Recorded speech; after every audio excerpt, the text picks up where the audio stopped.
Hi friends,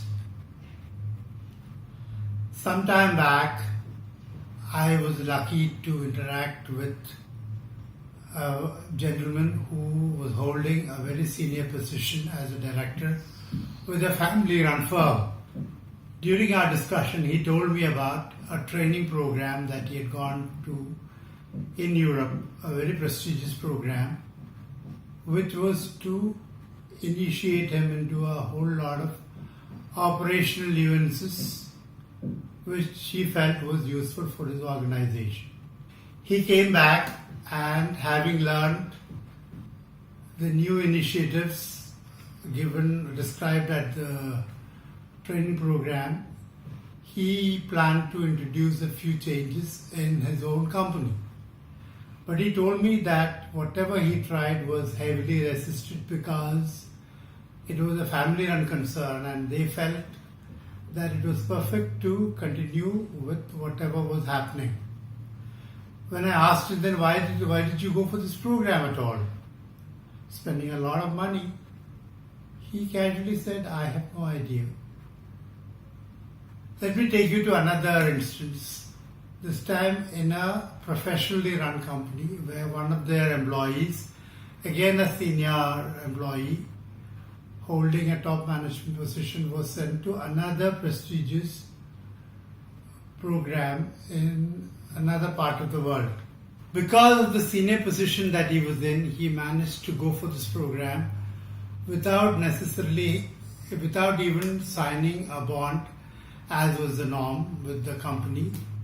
And he returned after the program much more enlightened, but within 9 months had left the company to take up a position in a major financial institution where he was given the senior-most position. Let's cut to another area. This is the PSU sector in India, where especially the financial sector, the banks, there is a tremendous urge to identify the numbers of people sent for training during a year. And there are any number of reminders from the government agencies for this data. Having been involved in gathering and providing such data, when I was working with a PSU bank, I was curious to know what they did with this data. Except for some information tabled at the top end of the finance ministry, precious little was done with the data that was gathered. The data obviously showed that so many thousands were trained in so many different programs during the year. But then, to what extent that was useful for the organization was a question. My discussion today is on training and development, especially the use of technology for employee development. As I already mentioned, I will talk about the investment training costs as an investment and not as a cost. The examples I gave you earlier talked about a lot of investment but with no purpose. Some of the topics that we will cover will be the amount of time and efforts that are spent on this aspect of human resources development. From 2008 to 2010, the annual spend or the training budgets reduced considerably in organizations, most of which were hit by the recession. Actually, after 2011, there has been a rebound, and in the last few years, the training budgets have once again boomed, with Rolls-Royce telling us that they spent 32 million pounds on training, leading to over 1 million hours of training, all at a cost of 32 million, which is sizable. I also need to talk about the training needs assessment, especially in the light of technology that will be used, because technology makes it not only cheaper and easier to address a larger number of trainees.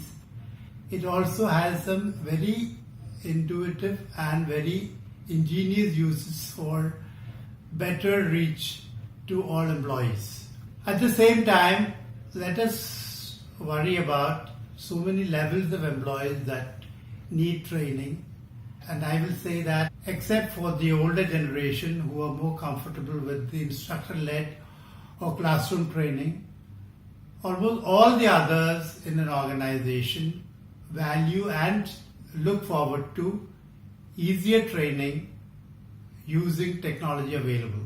A lot of companies have succeeded in blending the two, that is the ILT, instructor-led classroom training, as well as technology.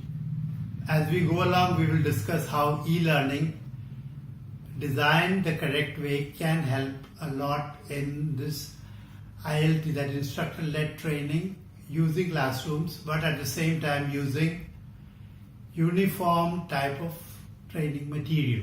We will discuss the outlook of the younger generation on training, how we use technology in training in general, and of course, we will talk about the ROI on the spend in training. I will wind up with some suggestion on certain essentials that all training managers must look into when taking care of training.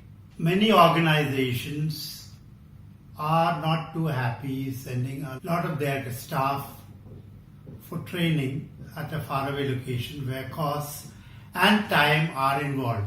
So they are looking at a better use of technology for training. Now let us look at a few levels of training.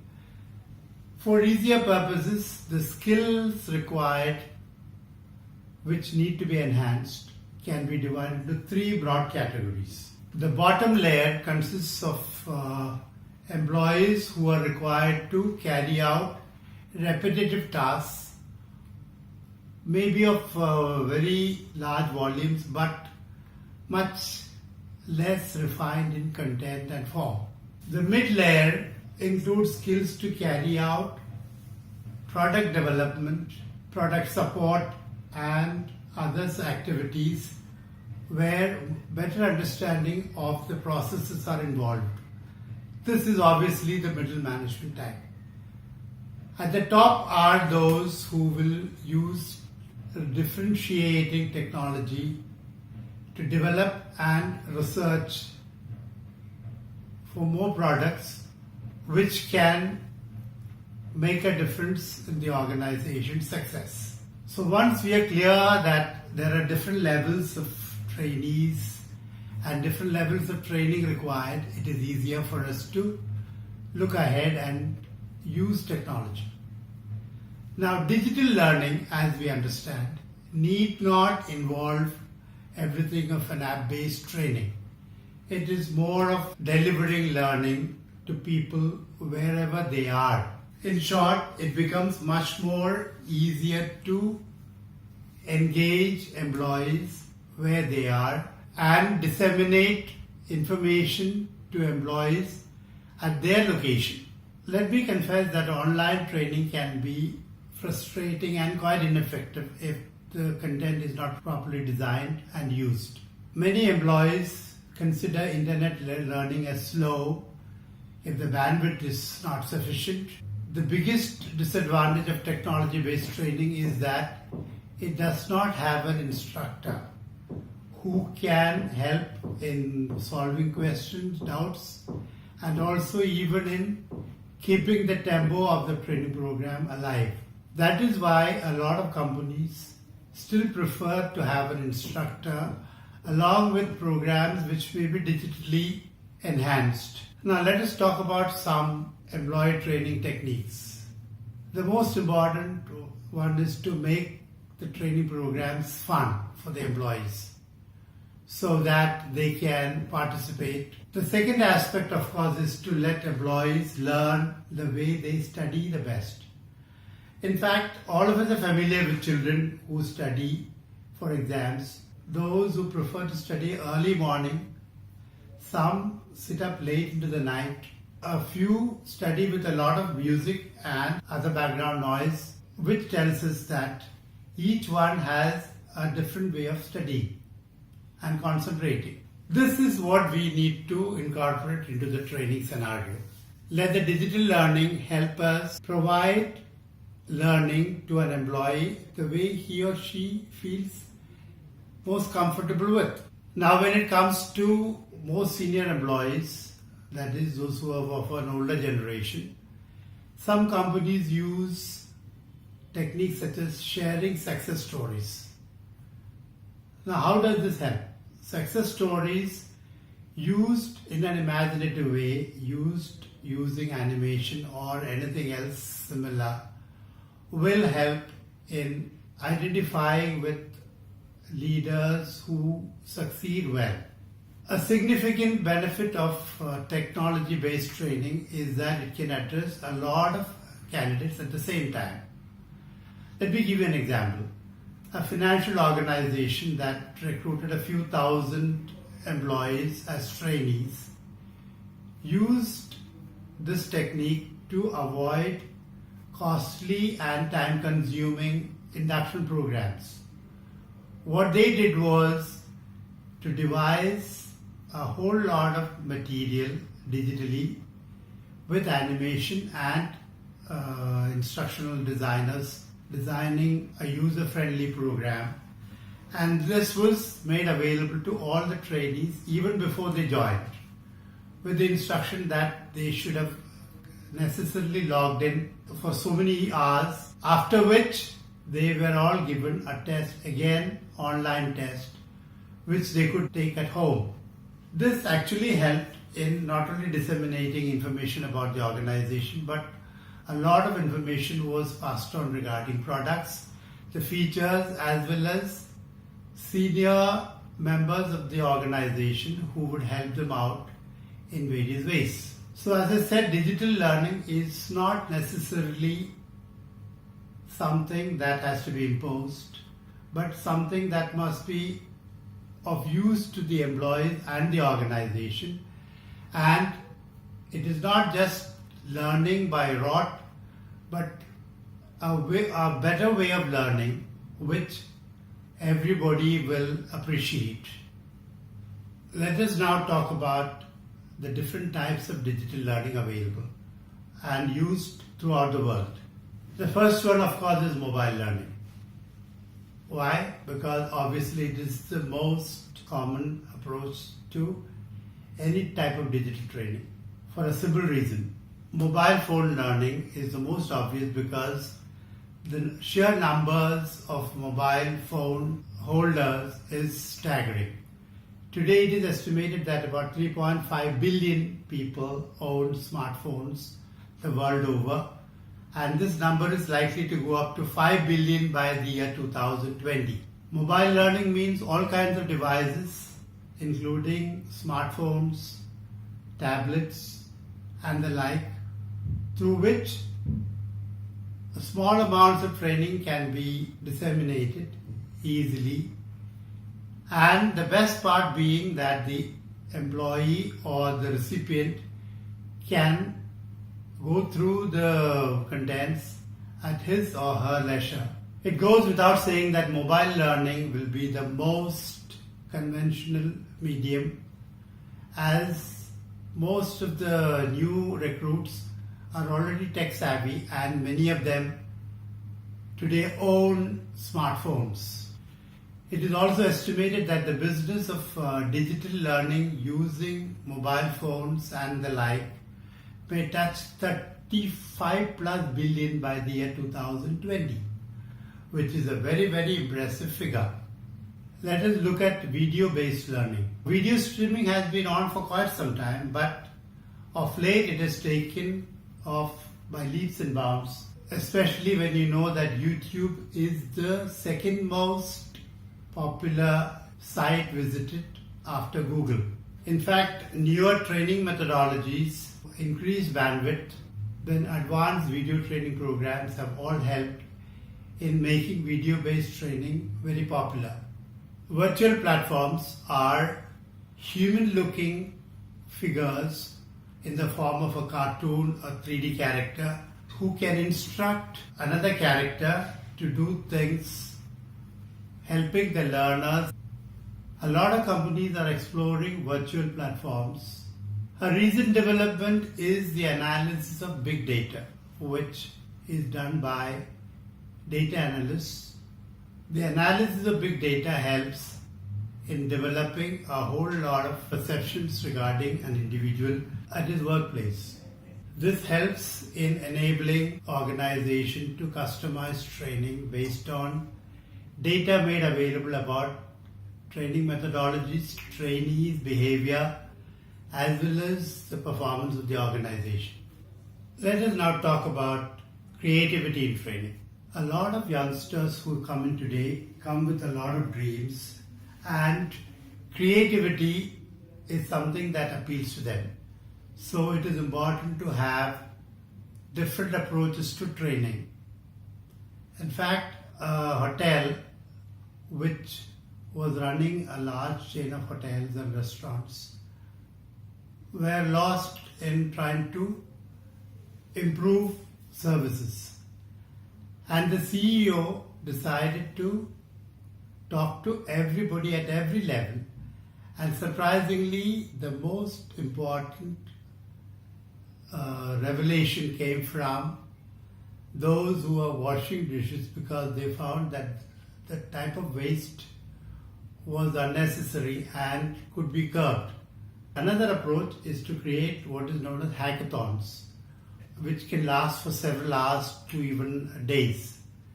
Typically what happens is a group of employees get together on a project and they are free to come out with wacky ideas, objective being to help come out with new solutions to maybe age-old problems. A few companies have a practice of allowing people to switch jobs even for a short while. So you have an operations man handling finance, a finance man handling HR, or a technology man doing some other activity. One organization that I know of was deliberate in making the junior most employees understand functions which were happening at the top. At the same time, asking the topmost employees at the senior most level to come down and understand what the sweeper does. Now, when I talk about digital training, let me assure everyone that digital training was not a big thing till a few years ago. In fact, by the year 2010, a lot of companies who had invested heavily in digital training by way of buying a lot of expensive material in e-learning and other techno-related areas did give up, because the response to e-learning and technology training was pretty poor. Added to it was the recession of 2008, which affected training budgets in a big way. The biggest advantage with technology-based training is that it provides an entire catalog to employees who can tick off what they want and use it as and when they need it. If an organization is required to train multiple levels of employees using technology, they can do so, as we are aware of an organization that had a uniform set of training for a particular program, which was allowed to be conducted at about 20 odd locations all across the country, on the condition that the CD used was the same CD with the same content as elsewhere, with of course freedom given to the instructor to give local examples so that the trainees could relate much easier. Simulations is another area used by a lot of organizations for training. We all are familiar with simulations used by aircraft companies for training pilots in landing as close as possible to reality situations. A few companies have used simulations to reenact typical scenarios in case of an accident or a malfunctioning of a vital part in organizations related to energy or offshore group of companies. Let me also take this opportunity to mention why online training did not take off as much as was expected in the early part of the century. Around 2010, a lot of companies retreated from online training in spite of having invested heavily in content as well as technology such as LMS, for the simple reason that a lot of trainees did not find the training interesting or invigorating enough. The most frequently reported reason for the failure of online training or technology related training was the absence of an instructor, because an instructor is one who can clear doubts of the trainees and also make it a point to enliven a training session if they find the material and the content boring. I must mention the training conducted by a leading training agency recently, where they conducted the same content over 20 locations, making sure that the CDE was uniform, allowing the instructors to give local examples to make it more relevant to the trainees. Let me also share some statistics here on training trends the world over. It is mentioned that 1/3 of companies have increased their training budgets in the last few years, especially since 2015. Around 10% are actively engaged in mobile learning, while about 59% are leveraging social learning activities and social learning platforms. Contrary to expectation and a gradual growth, companies are taking to technology-based training in a large manner because of the changing nature of the population. Let's talk about the return ROI on training. As we mentioned, a lot of companies have increased their training budgets, and it is important that they know how to identify or track the usefulness of this training budget and what are the returns on the spent on training. One aspect that companies who have moved recently into digital training must keep in mind is that, contrary to what they use today of discussion forums, blogs, they should also use video and microblogs, which are far more effective in disseminating knowledge. Adaptive learning allows an employee to learn at her own pace. This has gained popularity because you can gather as much information as possible and make it available to the trainee in a format like digital books or whatever, and allow her to learn and assimilate as much information as possible at her leisure, without putting too much pressure on them. To identify or to determine if the learning strategy used is useful, obviously there must be some measurement techniques available to measure the effectiveness of this training program. Let us now look at the training scenario in India and how much of digital or technology-oriented training is prevalent in this country. One important aspect to notice the changing profile of the workforce. In fact, traditional career models may soon become obsolete. As Ray Kurzweil, a futuristic chief engineer at Google, foretold that 20,000 years of progress could be packed into the next 100 years, which is not just alarming but also gives you an indication of the changing nature of work and organizations. Now, coming to India, India has a millennial or a population ranging from 20 to 35, running into around 53 million as of now, and it is estimated that by the year 2025, 70% of the world's working population could be from India, which is a staggering number. So we are looking at a large number of graduates and engineers coming out of institutions every year in India, but the industry does not feel that they are job ready. So much so that skill-based training has to be improvised a lot to make them come up to the levels.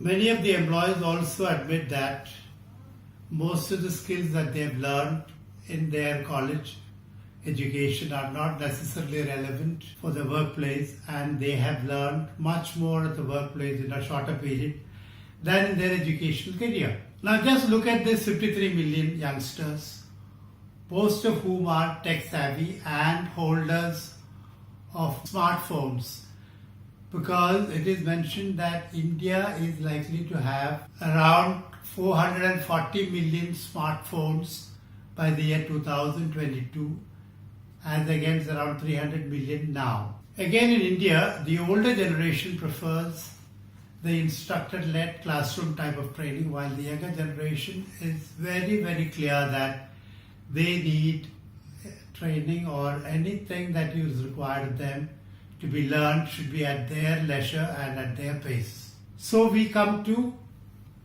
what is the best methodologies used, because technology may even replace a lot of jobs.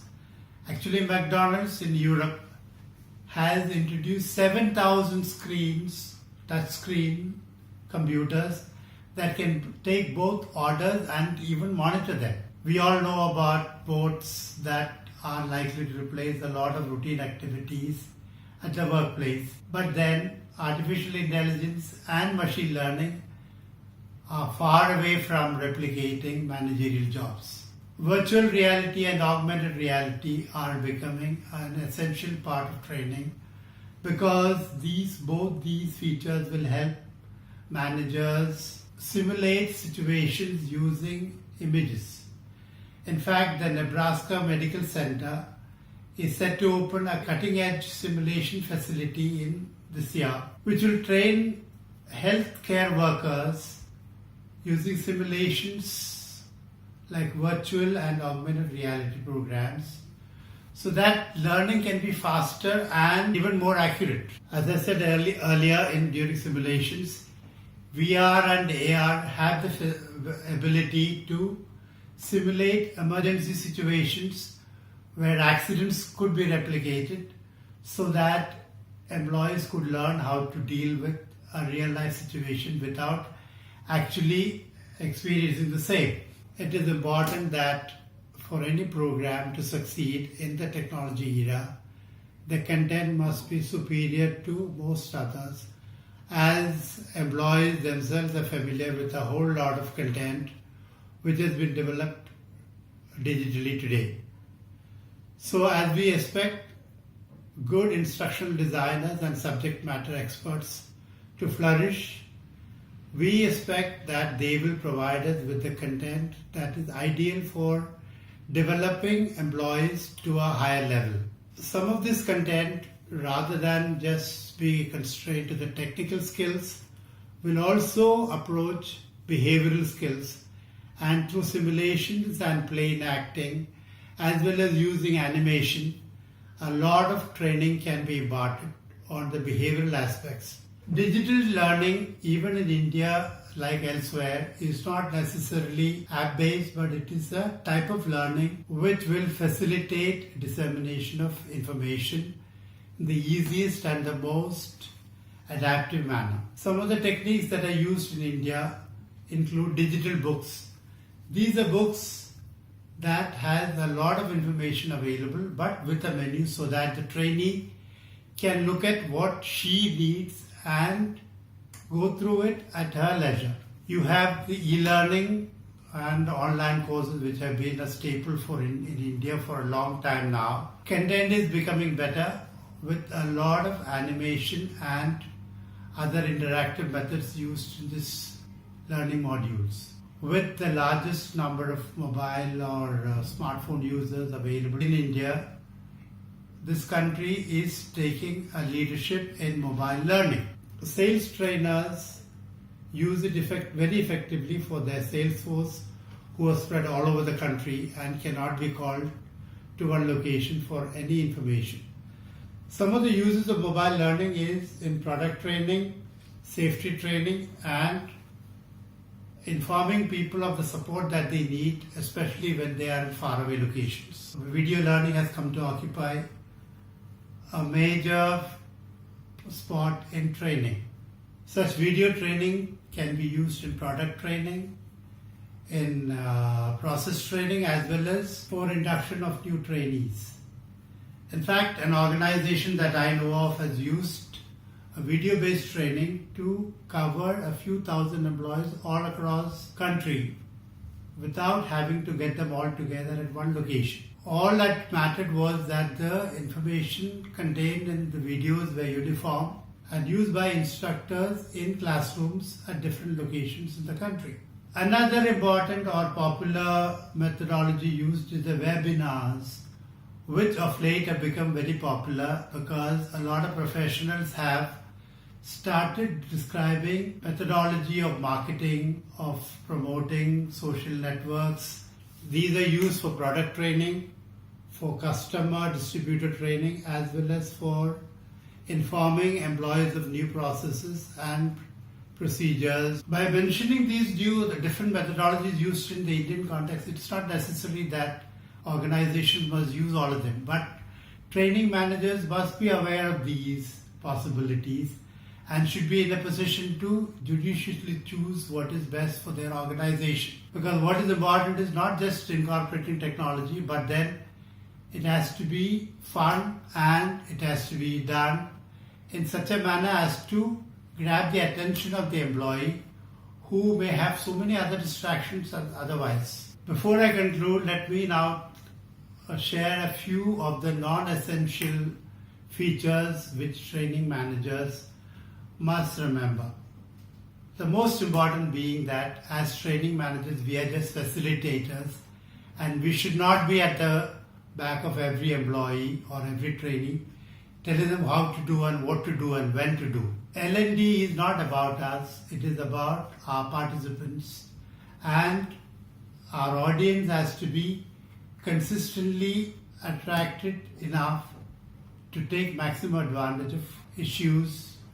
We succeed when we have changed behavior, not necessarily just given a whole lot of knowledge which can even be dumped otherwise. It is important for us to analyze the situation and identify why a training program is required.